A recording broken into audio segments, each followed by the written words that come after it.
I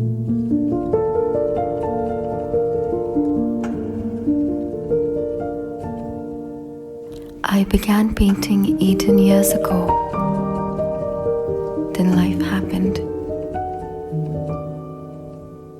I stepped away for 2 years to care for my father, who lives with dementia. I dedicate my work to him.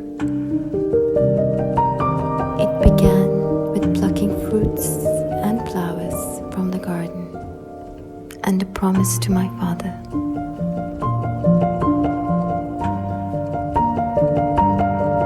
It's never easy to begin again, especially when I had lost my way. When I couldn't find my own strength, I found it in Baba. And the words he still says to me, it's not the end of the world.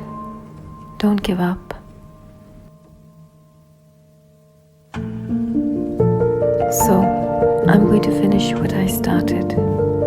For him, for us both.